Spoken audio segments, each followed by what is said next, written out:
Hello there everyone, welcome to my channel. Look at what I just got from my grandpa. Super cool media station from the 70s. Let's take a closer look. It is a National Panasonic SG-3090L, produced in Japan and sold in Sweden from around 78 to 80. Take a look at this beast. How cool is this? And I got all these vinyl records as well. Take a look at this. How cool is this? Cassette player. Wow. Now there is one problem. The speaker cables were laid under his floor, so to get it out of there we had to cut the speaker cables on two sides, and we have to fix that now. It has been standing in a house without good ventilation, so we got this it's like a kitchen grease or something. It's very sticky here, and here is metal, and this is not sticky, but all this material here is sticky. So let's clean that off. I've got a kitchen wipe or something with a few drops of dish soap. Let's see if that's not working. And I got these dry wipes as well that I'm gonna wipe it off with immediately after I've tried to wipe it off. Let's see if it's working. Nope, that's not working. I don't want to use too strong of a cleaning agent because this is very retro. And I don't want to ruin it. I just want to get it cleaned.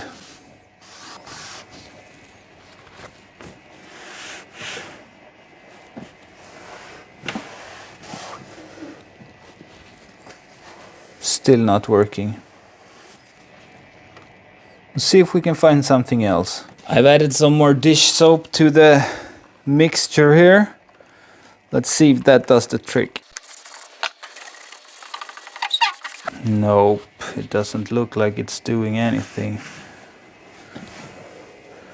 Or maybe. Nope, not a thing. Still sticky. You can see my fingerprints in the right light here. There we go, you can see my fingerprints there. So it's greasy. Let's see if we can find something else. Okay, now I'm trying this all-purpose cleaner. Very little of this in the water, so we don't ruin the machine. Let's see if that works. Maybe you should try this on a little spot that is not visible before you try it on the most visible spot here, but that's actually working. Perfect. Let's continue. And it's not leaving any marks, which is even better.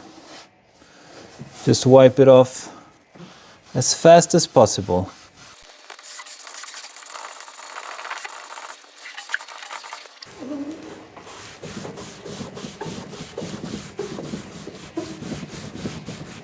That didn't work either, so I'm trying this window cleaner.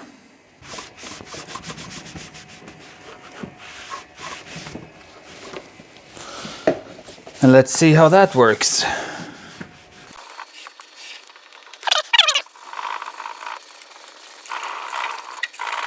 And for the rest non-sticky part, I'm just going to use a damp wipe.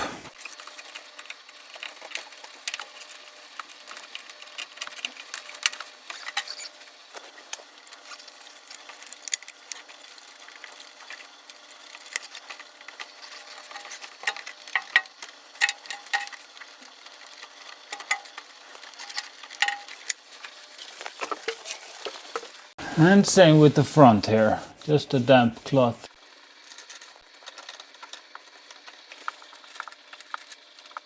Oh my god, it's so cool.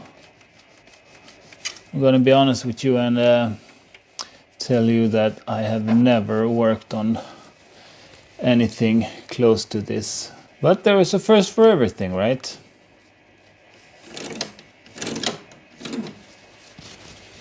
That one's working at least. Let's get this part off and just rinse it in water. I don't know if this is the correct way of doing it, but this is how I do it. And let's just wipe it off. I'm just gonna put this here and then bring my trusty fan to air dry it. There we go. Now let's work with the speakers and try to switch the cables. This is the antenna for the radio signal. And this is what the speakers looks like. It's called Mirsch, Swedish speakers. And it's this kind of speaker. Looks gross here, but let's clean it off. You can also see the speaker cable going into the speaker here. We have to get inside the speaker to replace the cable. And if I'm not totally wrong, we should be able to get inside from this side. Now we got some Phillips screws there, so let's find a bit for that. And let's pray that it's not glued into the wooden box.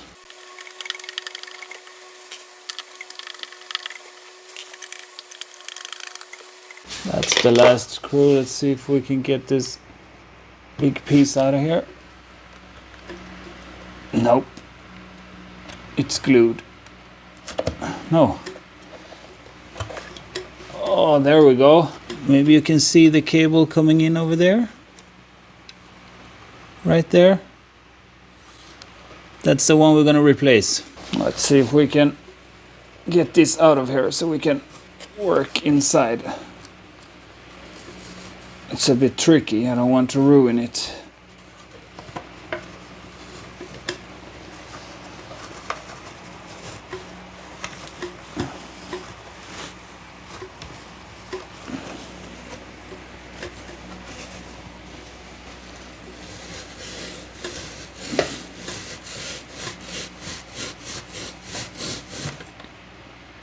There we go, that's one piece.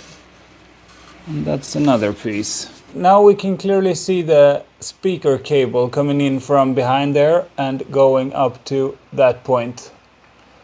And that is where we're gonna fasten the new cable. So let's do that. I just laid the speaker flat on its back like this. And if you take a real good look inside, you can see that these are soldered on. When I brought the sound system home, I suspected that that was the case. So that's why I brought this. I bought it yesterday, around 120 euros. Let's test it. And this is what that looks like assembled. Now let's try to solder off those wires. The only thing now is that we need to find which is the positive and the negative one. And that's easier said than done. That's the first cable. There we go. Let's just pull it out from behind. There we go. Now let's get the new cable. And I bought this speaker cable, 10 meters. There we go. That's half. It's a very tight fit. And here is another one of those good to have tools. The Dremel.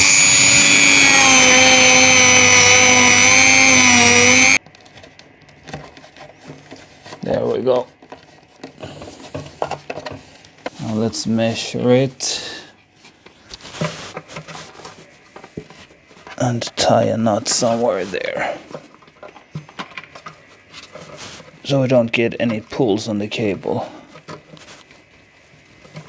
or on the connectors here. Now let's try to solder those back. It's gonna be hard to film that, so see you when that is done. And there we have it. Not my best work, but it's solid. Now let's get all the isolation back in again.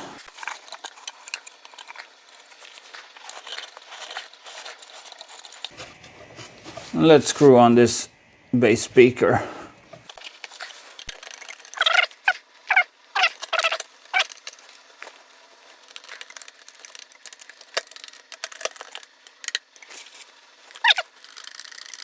Now I bought these DIN 2 poles connectors because that's what the amplifier is using. So let's plug them in. On these DIN 2 pole connectors, this is the positive one and the bigger one is the negative. So let's put the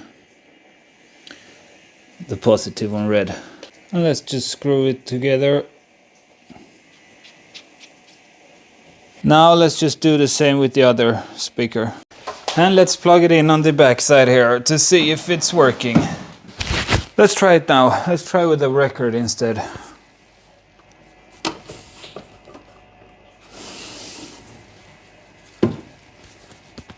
Dire Straits.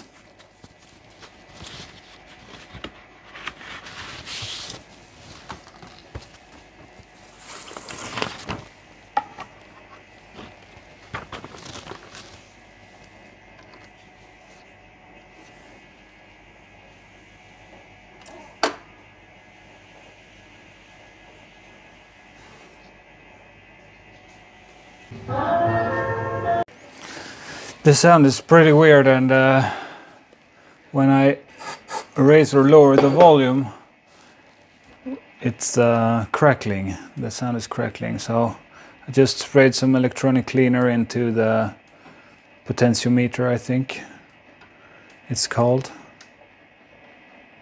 to see if I can fix that.